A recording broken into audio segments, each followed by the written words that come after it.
certaines compagnies aériennes ont décidé de reprendre les vols entre la Belgique et Israël, entre la Belgique et Tel Aviv notamment.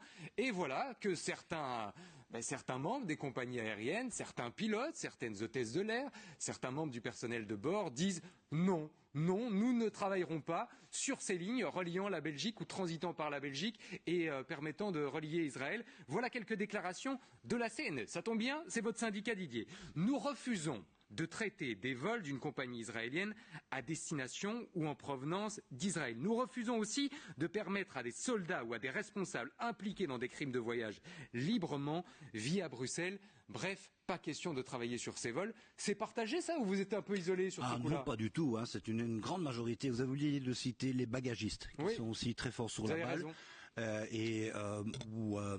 Là, c'est vraiment, je dirais, 95-96% des bagagistes qui ont dit nous, on ne touche pas à ça. On ne touche pas à ça. Le mot est fort. Hein. On ne charge pas ces avions-là. Ils vont trouver des volontaires, on trouve toujours des volontaires dans des grandes compagnies, évidemment. Hein. Mais je veux dire que les mots est assez fort.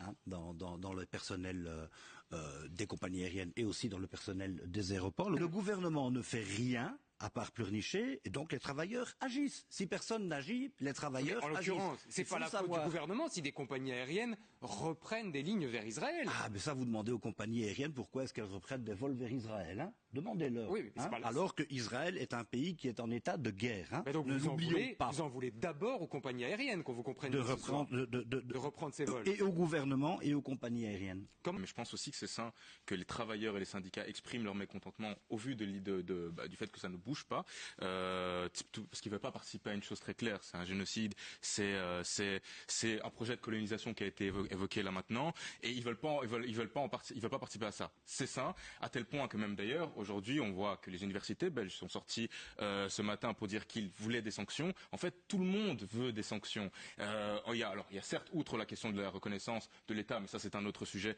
mais où 2 tiers, quand même plus de 2 tiers la souhaitent. Il y a en second point une vraie volonté de sanctionner, parce qu'aujourd'hui le projet qui est annoncé, et je comprends qu'humainement, individuellement même en tant que travailleur, on ne veut pas participer à ça, parce que ça n'a pas d'autre mot que la colonisation, à tel point que, j'ai déjà parlé des chefs du Mossad qui n'étaient pas d'accord, l'ex-premier ministre israélien a encore marqué son désaccord, il veut que ça stoppe. Encore à côté, et encore ce matin. Donc finalement, si je vous comprends bien, vous nous dites le personnel aérien n'est qu'un élément de plus dans tous ceux qui demandent quelque part des sanctions. C'est un maillon supplémentaire. Les Israéliens étaient dans la rue hier pour dire qu'en fait tout le monde souhaite une seule chose, c'est que ça stoppe. Et donc c'est normal que les travailleurs veulent que ça stoppe également. On lui a promis, il a été particulièrement discipliné, il a patienté. Didier, vous pouvez répondre et clôturer le sujet. Et effectivement, les 100 000 Israéliens qui manifestaient hier, ça évidemment les travailleurs sont solidaires avec eux. Hein. Mais maintenant, il y a eu plein de trucs qui ont été dits. D'abord, je voudrais rappeler que quand le premier jour où la Russie a attaqué l'Ukraine, le premier jour, directement, tout était annulé, c'est fini, et depuis, on n'y va plus. Ici, maintenant, leurs opinions, il y a quand même un génocide qui est reconnu par de plus en plus de monde, notamment à l'ONU. Hein, donc, je sais pas, je crois que c'est quasiment unanimement reconnu qu'il y a un génocide. Politiquement, donc, pas au niveau ce sont des principes moraux et du respect des droits humains. C'est ça la base, quoi. Hein. C'est pas des critères religieux ou raciaux, ça n'a rien à voir avec ça. Il se passe quelque chose de là-bas qui est grave, qui est vraiment très grave.